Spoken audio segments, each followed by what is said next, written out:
go to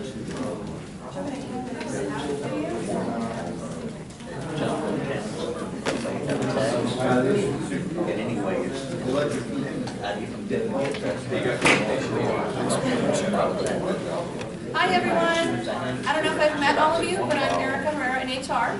Decided to do something a little bit different today for training. We're going to have an active shooter training. I'm excited about the turnout. So I'm going to turn it over to Elamine. I'm sorry. And he's going to go through everything. He's going to answer questions, do some demonstrations, and kind of play it like that. If you have any questions, now is a great time to ask. I don't remember doing it. Hey, Dale. All right, good morning. It's still morning. I see y'all in, so I'll just roll into it. I'm Officer Elamine, Farad Elamine, and I've been a police officer for about 8 years now with Richmond. Believe it or not, I was a customer service manager with Verizon for about 15 years. I was an instructor, so it was quite a change.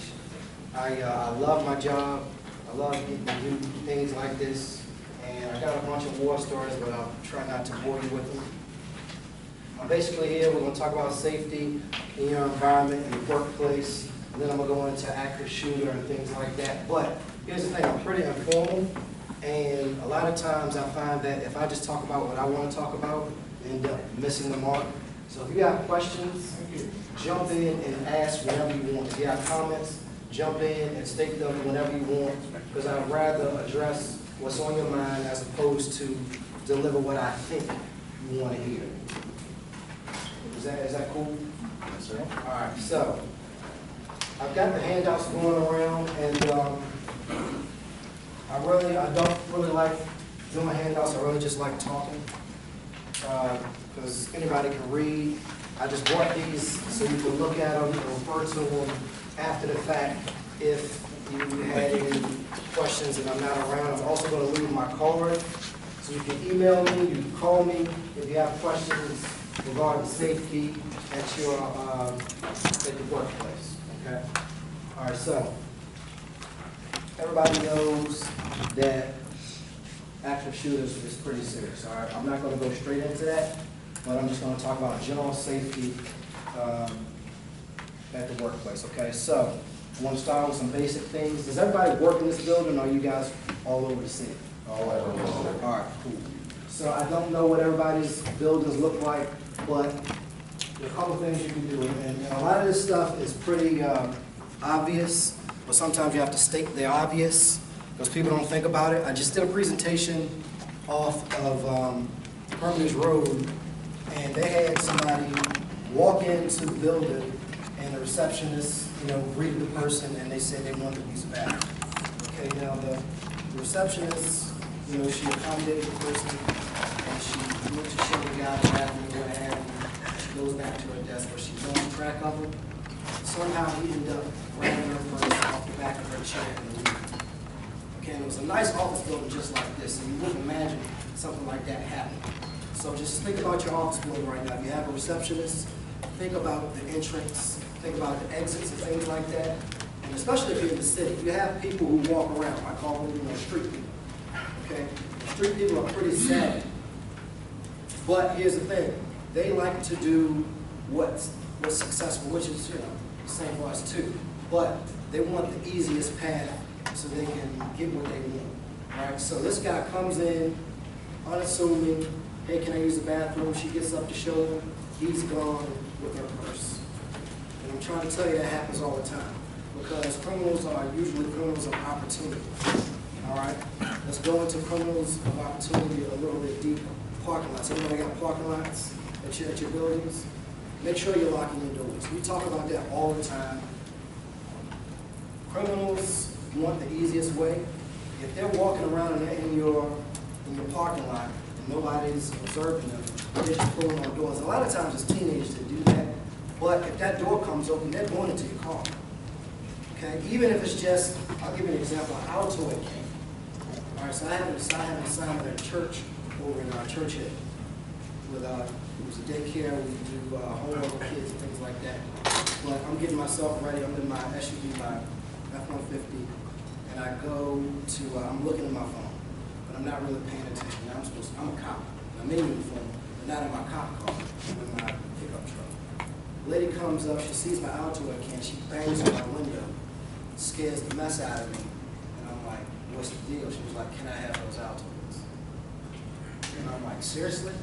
So I roll my window down and we have a conversation. She really wanted money, I didn't have any cash on me, but the point is she saw something in my car.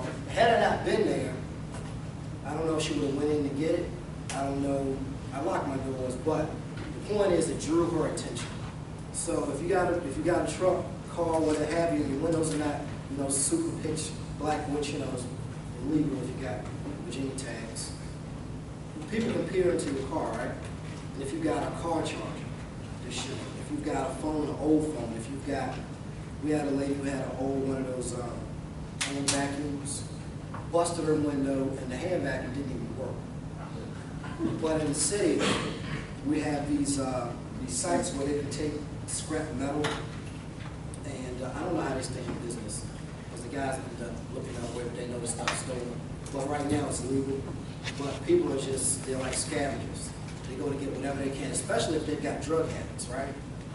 So if they have an opportunity to open your door and get your stuff, your change, get your gum, your Altoids, like the lady came to get mine, it's going to happen before too long. I'm not trying to scare you, I'm just letting you know this is the way they think, this is the way it goes. All right, so make sure you're locking your doors. Also, this goes for guys and women. Just like she startled me, make sure you know what your surroundings are once you get to work. A lot of times I know you got stuff to bring into work, into the office. You might be on the phone with your wife or your husband or your kids. Make sure you're paying attention. I tell this to the kids that we see all the time. People are always walking like this, doing this. So you got your Bluetooth in, and you're just so focused on this conversation or sending this text message, you don't know what's going on. In the city, depending on what time it is, and it happens in the mornings too. There have been times when people are just paying attention to their phone, next thing you know, they got a barrel of a gun in their face. And they get their phone taken away. And you can't call the police if they got your phone, right? Not right away anyway. All right, and it can happen on premises. Now, I'm not saying it happens that often, but it does happen. Okay? So you just want to be aware of your surroundings. All right? Make sure if you see something, say something. We are the police. It's my job 24/7. We're open 24/7 to come check out things. And a lot of times when things seem suspicious, they are suspicious. I tell people all the time, you know that feeling you get where the hair raises on your arm, on the back of your neck? That's a real deal. That's all cops really have. I mean, we get our tips and things like that. But this blue suit doesn't give me special powers. If you get a funny feeling about somebody coming up to you in the parking lot, if they somehow make it into your building, then something could be going on. And I'll go into employees doing things like that too. But the whole point is, if you feel that way, it's for a reason. I'm not saying somebody's going to punch you in your face because you got a funny feeling and stuff, right? But they may be plotting. I'll give you an example. Criminals tend to make statements in nervous utterance. All right, so I'm out on the street, I'm telling y'all stories already. What, 3 stories in, right? Sitco in Midlothian and Hull, where this intersects. Gets broken into, and we get there. We usually don't get there right away because, they got to look out and they're out of there by the time we get there. But I get there, I scan, nobody's around. But a guy comes walking by, right? And if you have people watching the city, people walk at about, I guess, this pace. Maybe this is a little slow for y'all, but this is, I have purpose in my step, is what I say. But sometimes you have people who just walk like this. And it looks like they're not going anywhere. They don't have any purpose in their step, okay? But I'm just trying to paint a picture for you, all right? Now, I didn't do any of this before I became a cop, but I could have. Okay, I was just a people watcher. So I get to the scene, there's a guy walking like that with no purpose in his step. And I'm thinking to myself, what is this dude doing? But I'm a polite guy for the most part. I say, hey man, what's going on? He yells, it's a free country. I can't make this stuff up. It was nervous utterance. Now, here's the thing. He didn't break into the Sitco, but he had a warrant. Okay, so it was, he knew something was going on. Somehow he he couldn't get himself to turn around and just go the other way. He just went into his non-purposeful steps. And something in me said, that's odd. And seriously, I just got a feeling like, all right, that I'm just going to say hello. Because a lot of times, I don't want to know. Because I got enough work to do, right? But when he said that, I'm like, all right, well, can I get your ID and all this stuff? And he gives it to me. And I end up taking him to jail. Just because, you know, he was walking with that step, but I got a feeling. All right, so how many of y'all have laptops for work? All right, so I'm not saying that somebody will steal your laptop, but if somebody were to ask you that you don't know how much that laptop costs, that's pretty nice, and they go into it, all right? That should give you a clue that they're probably plotting, okay? You don't want to get your personal laptop nor your work laptop stolen. But again, it doesn't make sense. If it doesn't make sense, there's probably something going on, okay? Any questions? Comments? Guys, are we happy that football season is back in session? Yes. What type of fans are that? Please don't tell me Redskins. I'm a Steelers fan. No Steelers fans? What in the world's going on? I was a Steelers fan Sunday. What, you're a Cowboys Yeah, fan? my favorite, no, I used to be a Cowboy fan, but after they did Landry dirty, I pretty much haven't had anything to do with them since.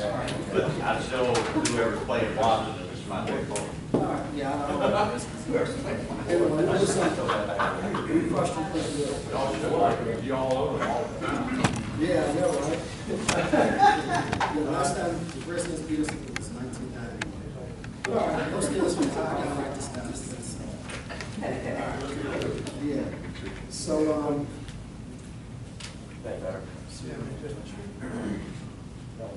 all right, now, I'm sure you guys are not in charge of this, but make sure whoever's doing the maintenance around the office, make sure your lights are working. If you got cameras, make sure your cameras are working.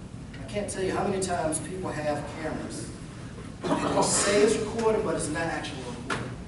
It happens everywhere we go, and I guess people are trying to cut corners to save costs. But the thing is, once the streets know that your cameras are not actually recording, even though you may have a monitor and it looks like you're recording, once the streets know that we're spreads. And on the flip side, if they know you have great security, that spreads too.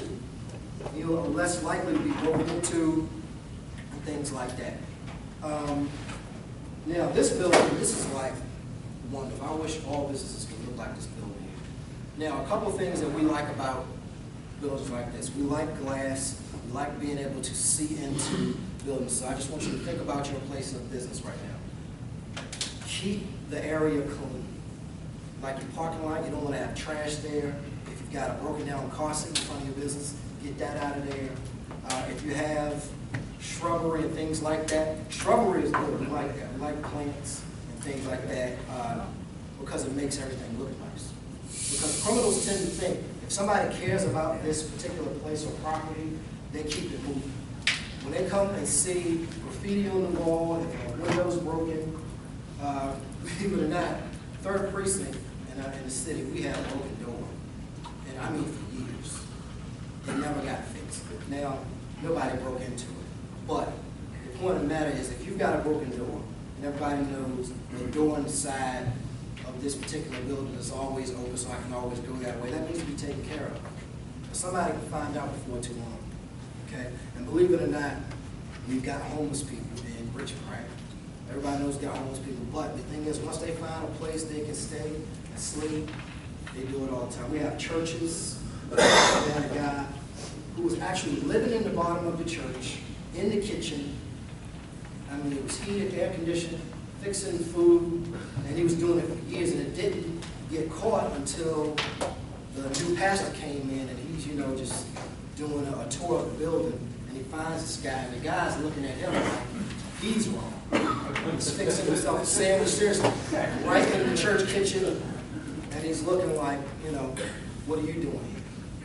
The homeless guy to the pastor. Okay, so if you got situations like that, If your buildings are super huge, I don't know how old they are. I know we got a lot of old buildings in the city, but just make sure they're being maintained appropriately. Make sure, like I say, your cameras are working. Make sure you got appropriate lighting. Lighting is a real easy way to discourage crime. Obviously, burglars and people who like to rob folks don't want to be around light. All right, and a lot of times, these don't look like LED lights. Y'all know LED lights, like everybody's got them. But some people have the yellow lights. Yellow light, I mean, I guess it's okay, but if you can do better, do better. And it doesn't cost your company a whole lot just to get some LED lights. I don't have a particular brand, but you can go to Walmart, go to Lowe's, go wherever, and make sure you're replacing your lights with the LED lights, because one, it looks nicer, and it's going to discourage crime around your building, your place of business. Okay. Any questions? Anybody got any problems with lights in the parking lot or vagrants hanging around your workplace? Not really? Occasionally. Okay. Another thing too, don't be rude.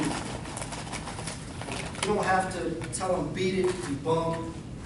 You don't need to do that, because the thing is, what we're dealing with, and not that we have been dealing with since the beginning of time, but mental illness.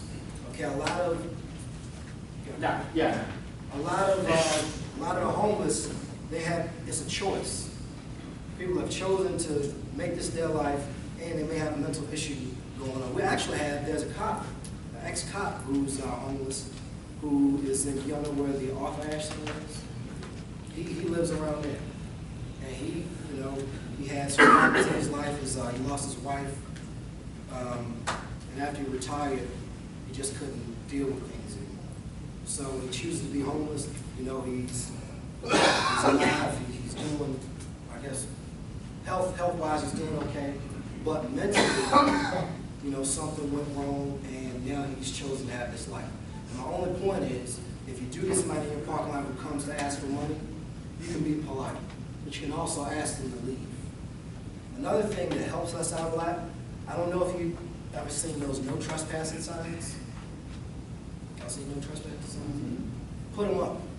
Because the thing is, that helps us a whole bunch. We have to have PC. Y'all ever heard of PC? Probable cause is what it stands for, okay? I can't just go up to a guy and say, hey, what's your name, what are you doing, unless they're doing something wrong. I can have a consensual conversation with somebody, but the thing is, that's hit or miss. If they are doing something wrong, I'm in my blue clothes, I got my police car, right? They're gonna go the other way, they don't have to talk to me. If they have any knowledge about what your rights are, if I'm just saying, hey buddy, how's it going? If they're doing something wrong, they can go. All right, but if they look like they don't belong there, and I've got my little clues based on working my sectors and my beats, I know who belongs pretty much, okay? And I recognize not everybody, but just by the way you're dressed, just by the way you're walking, whether you got purpose in your step or not, if you're looks like you're casing out your joint, that stands out to cops. It's only through experience that we know that stuff. But if you have a no trespassing sign, and I go up to a guy, hey buddy, how's it going? And they try to leave, I'm like, no, you're not free to leave just yet. I just need to know what you're doing on the premises, and I can make up stuff. I can say, look, I got a call, and they're having problems with people being on the premises who don't belong here. Okay? That's going to get them to stay. I can identify. And here's the thing, they may work there, but it's a simple conversation.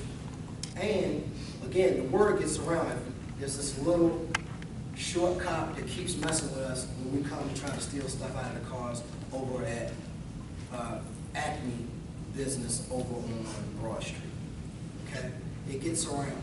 But it helps me if I see a no trespassing sign and I can identify you and say, all right, where do you have anything to say that you belong here? And they might, look, do I necessarily belong here? I was invited here, but I don't look like everybody else. Now I'm a cop, so I could probably get away with a few more things than everybody else. But believe it or not, we have people who impersonate cops. Another quick story. We have to carry our IDs with us. We've got police IDs. Now this has nothing to do with y'all, but we had a guy come into court with a full police uniform on. I don't know where he got it from, but he wasn't a cop, just to see if he could do it, and he did it. So now we have to have our IDs with us. So this doesn't mean I'm a cop. this means I'm a cop. The blue pants, the bulletproof vest, the hat doesn't mean I'm a cop. All right, and I say all that to say, you guys can have somebody impersonating working for CBRE. Okay? But if you have no trespassing sign and I see a clue, then I have the right to approach them. All right, and ask them all the questions I want. And again, if they don't belong there, they're not going to come back because they, like I said, nobody wants the hard way. They want the easy way to commit their crimes, right? All right, so crime prevention through environmental design, we call it CEPTEDS.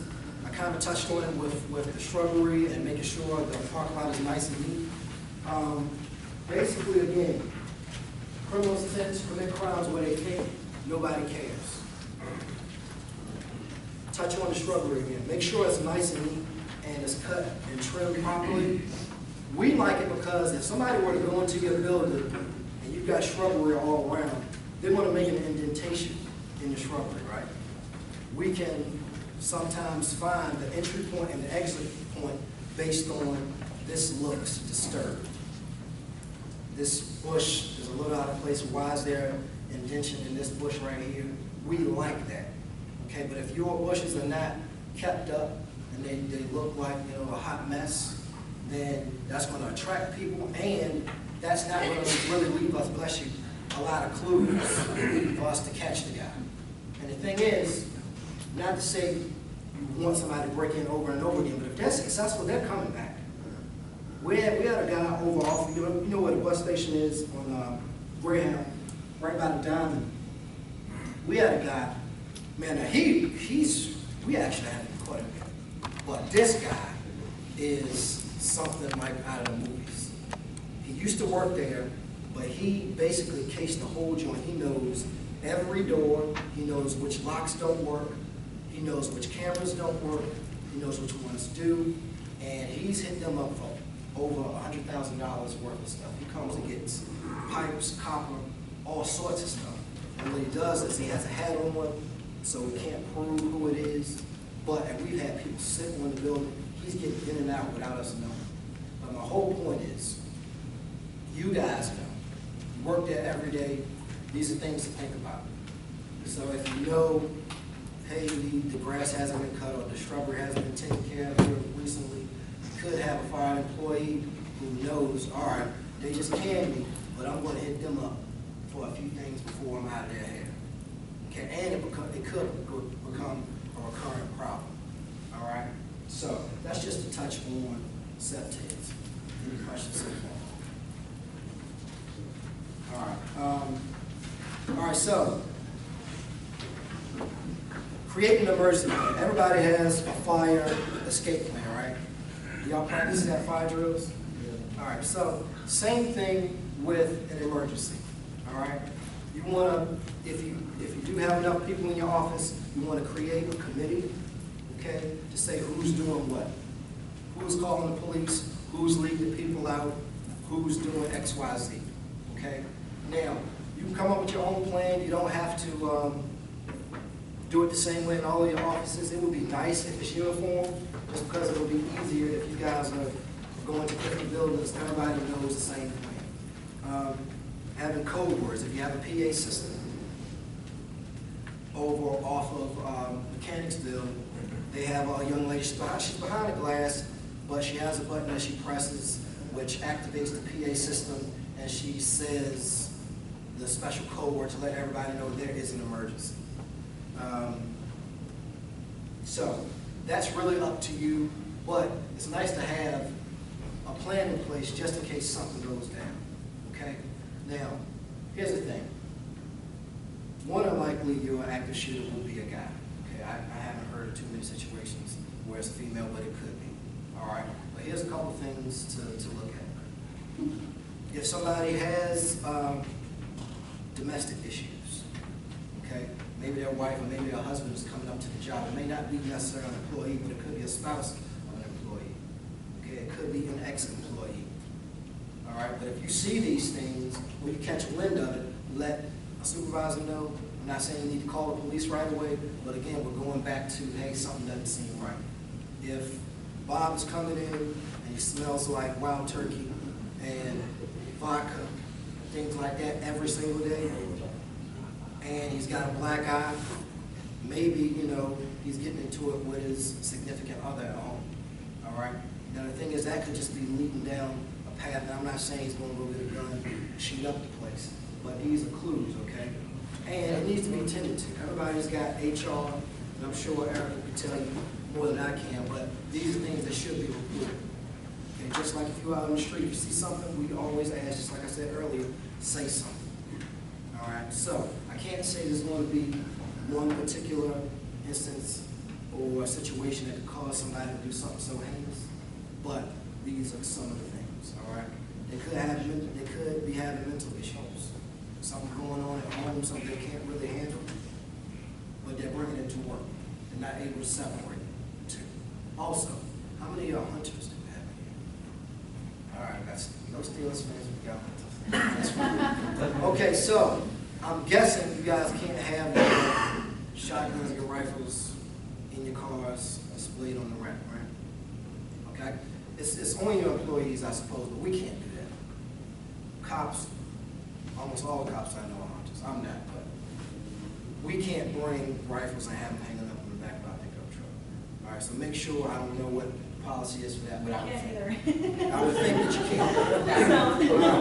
But if you were to walk in, if you were to walk in and you would see that, I would hope that you would report it. Right? If you see it, you got a rifle in the seat, and you got a couple of slick smoke liquors in the back of the truck, right? Report that to somebody, right? Something might be going down. All right, so again, calling the police is obviously one of the first things you do. All right, we are working 24/7. We know that. And here's the thing about calling the police: even if you just dial the number, even if you don't say anything, that's cool for us, because what we call that as a silent 911. We're going lights and sirens to silent 911s, no matter what it is. Even if it's a kid playing on the phone, we don't know. And with cell phones nowadays, we go by the cell towers. So our dispatch teams, they can kind of pinpoint the whereabouts of that silent 911. So if something were to go down to 6641 Broad Street, this is actually in Henrico, but it's right on the line, so Richmond cops may come too. But if something were to go down right now, if I were to pull out my gun and start firing off rounds, y'all should call the police. Get away from me and call the police. Because that's not part of the demonstration. Something's going on. Okay? So, let's say you do have an active shooter. Now, here's the thing. You want to stay safe, obviously. Anybody have questions about your emergency plan and things like that? All right. You want to keep yourself safe. We first advise to run. And when I say run, you want to get out of the building. And I'm not saying, run over them, go past them, like your Emmett Smith or somebody like that. You want to go in the opposite direction, especially if they're actively shooting, okay? We don't know what their agenda is. We don't know if they want to go get their ex-boss. We don't know if the husband's been cheating on the wife, her wife's been cheating on her. We don't know what it is, and you don't really care, all right? You want to get away from that person. So if somebody comes in right now with an AK, guess where we're going? Behind you. Behind me. Behind the door. When I get out of that, I don't want you to get here and watch with your phones up recording the incident. No, you want to go out of that door. Yeah. Out of the door.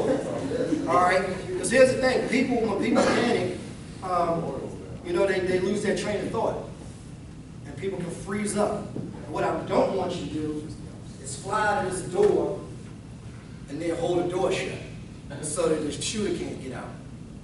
Believe it or not, people barricade doors that are eventually going to help more people get out. All right, so you want to keep that in mind. Now, here's the thing. This is a nice, cool, and quiet environment, and you got a police officer talking to you about safety. Everybody would do the right thing right now if I would have asked you to just get up and get out of here. All right, but if somebody comes in and starts firing right now,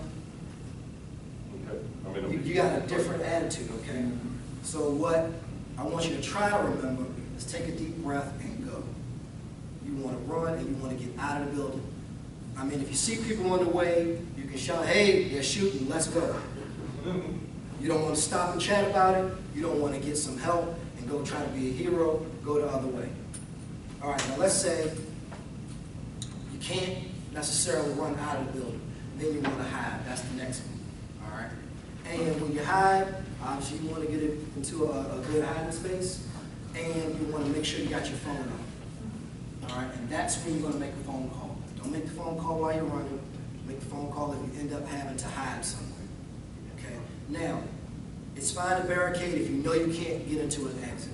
Get to an exit. If you're in a room and you got the lights turned off, and you're behind a desk or something like that, then you're getting on your phone and you're calling the police. All right? And hopefully the cavalry will get there soon enough so we can take care of the problem. All right, now the third thing, I suggest it, but I'm not saying you have to do it.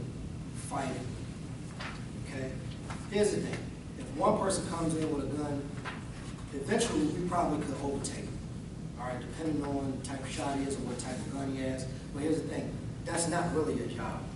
You don't have a vest. You don't have a firearm according to your code of conduct, right? If I'm obviously, let me handle it. Okay, now if I'm engaged and I got both of his hands, it would be nice if you guys would come and help me. Well, thank you, And I don't know if you noticed, I'm not the tallest guy. But, you know, I can wrestle a little bit. Short guys, you know, we wrestle a little bit. Anyway, the thing is, it's not your job, but at the end of the day, it is your life. And if you have no way out, and he's found you, you weren't very good at hide and seek when you were young, so now here you are, you and the assailant, you got to go for it. All right, you want to make as much noise as you can. You want to throw everything you can at him, tables, chairs. You want to go off. You want to act like, you know, you have lost your mind.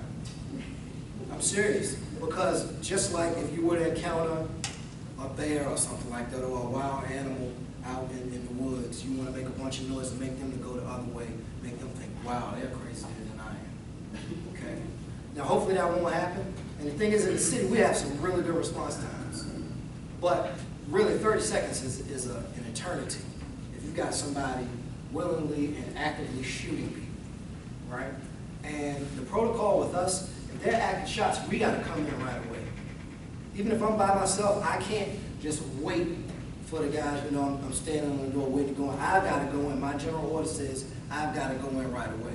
So please believe when I say we're coming, and we're coming with all we got, and even if it's just one officer, we're coming to get the bad guy. Okay, so we need to know where they are, and if you're making a bunch of noise, we can hear where you are. That'll help us get to you. Also, if you're going out and the cop's coming in, yell at the cop just like you yelled at everybody else. Hey, the guy's got a red shirt, blue jeans, beard.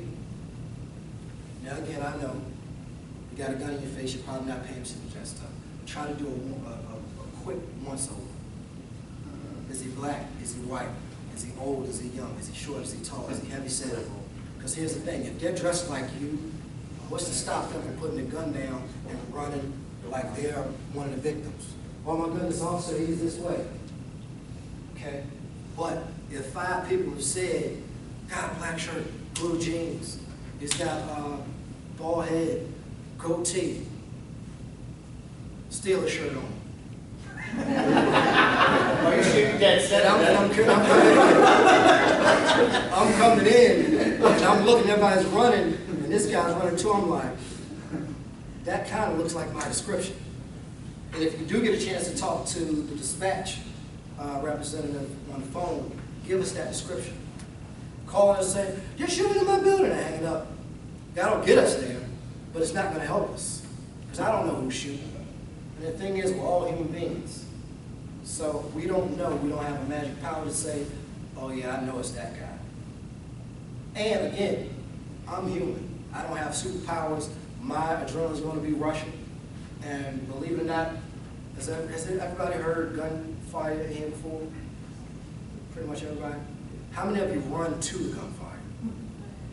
Yeah, we run. Yeah, we run to the gunfire, and here's the thing, you have to tell yourself to run to the gunfire. Every time I've got that call or I'm near the gunfire, and I've been on a few calls, my knees are saying, no sir, go the other way. I'm serious. You have to literally tell yourself, go forward. Your body is saying, no dude, what are you doing? Go the other way. The whole time, but because it's my job, you know, I've got to do it. And your body might react that way too. You might lock up and just freeze and sit on the floor and cry. And it sounds funny, but it happens. People just, they shut down, they don't know what to do, but you got to tell yourself, all right, this is happening. Now, gunfire, by the way, if you haven't heard it, it sounds like firecrackers sometimes. And in an environment like this, it can bounce off the wall and you don't know where it's coming from. But if you hear anything like that, you need to be headed to the exit. All right? So, what questions do you have? I'll give you some. It doesn't have to be an active shooter.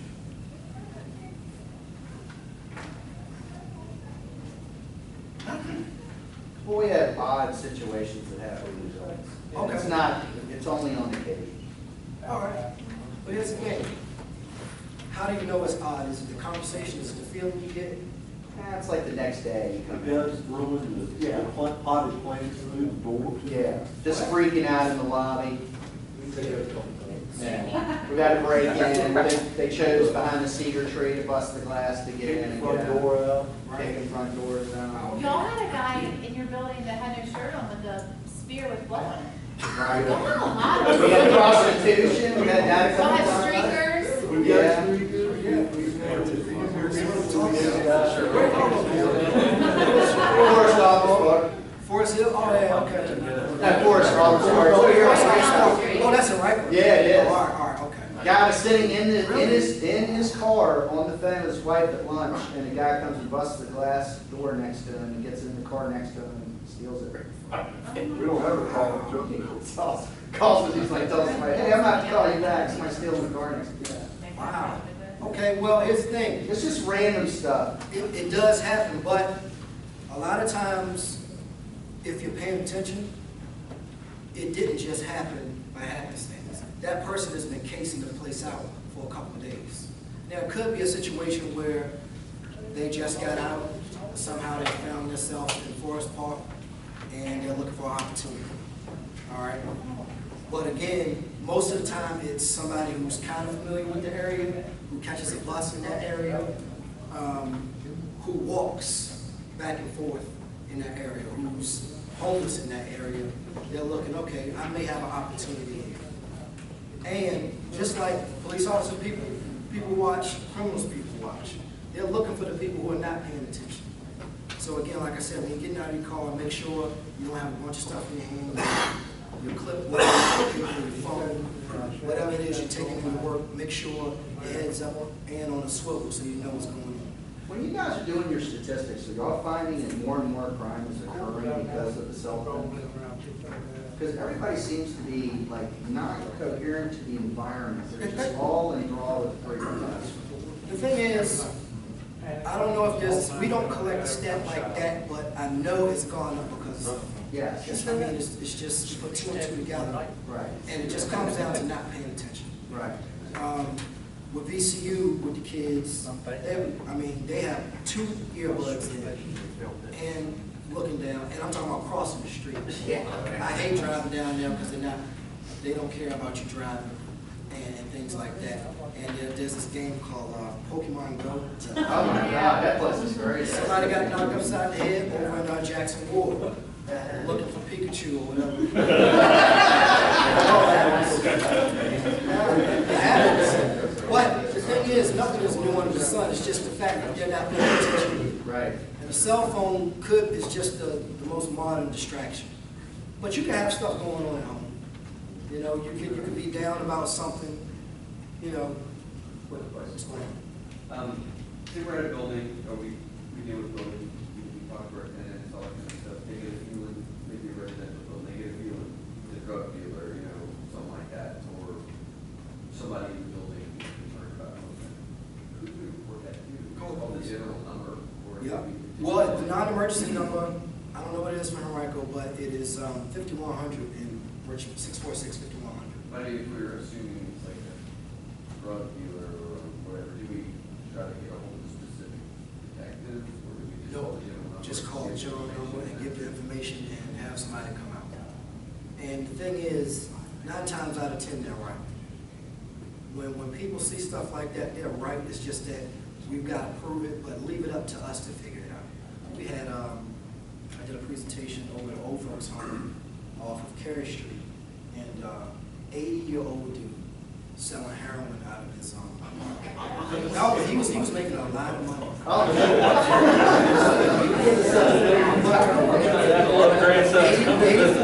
84-year-old guy. It wasn't working From full time. What's that? But one of the tenants, she said she saw a Cadillac at the same time just about every night.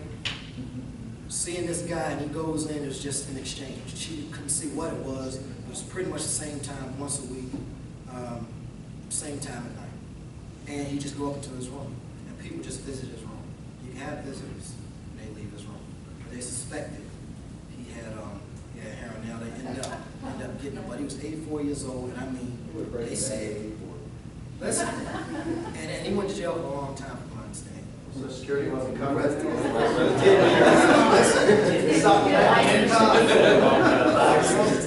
So again, somebody had seen that, we wouldn't have known.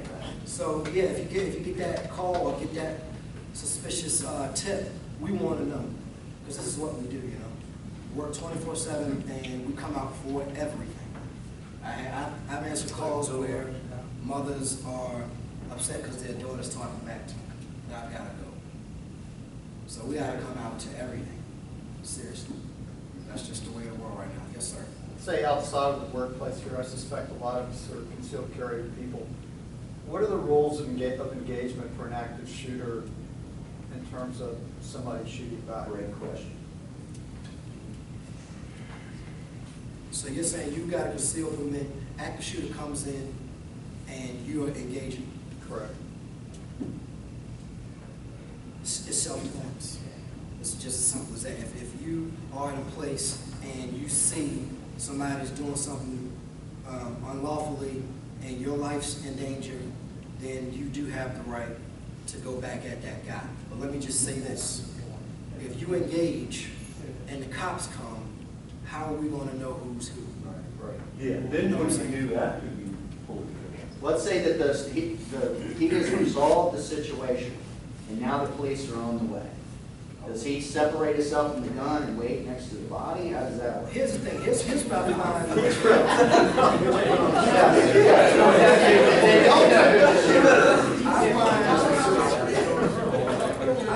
every time I've come across somebody who's got a concealed weapons permit, they're some of the most intelligent people I know, and their etiquette is awesome. I don't know if there's a school they go to, I don't know what it is, but they seem to know what to do and know how to act. So if it were me, and let's say you are the hero,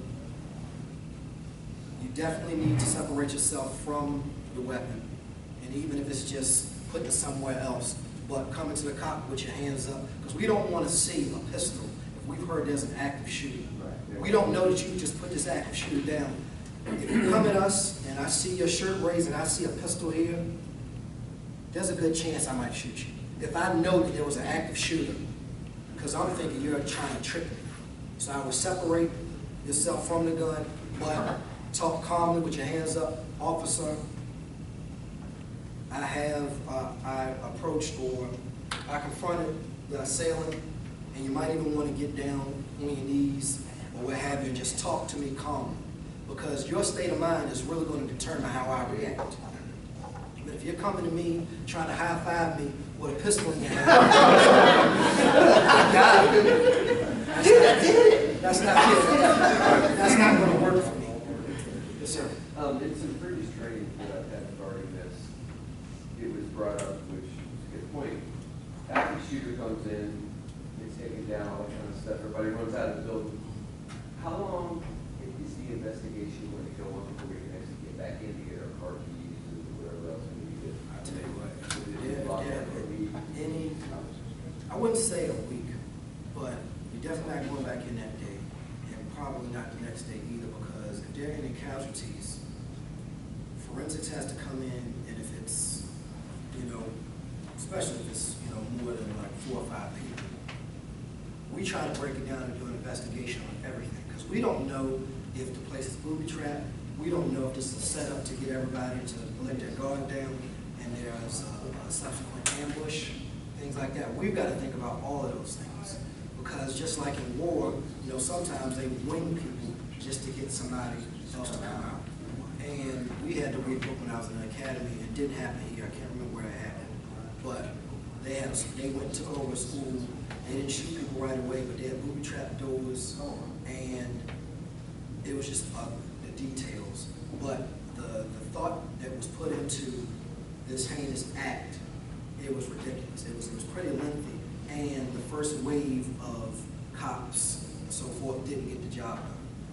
But it was because the villain in this case basically thought about all these things. All right, the cops are going to come in. Here's what they're probably going to do.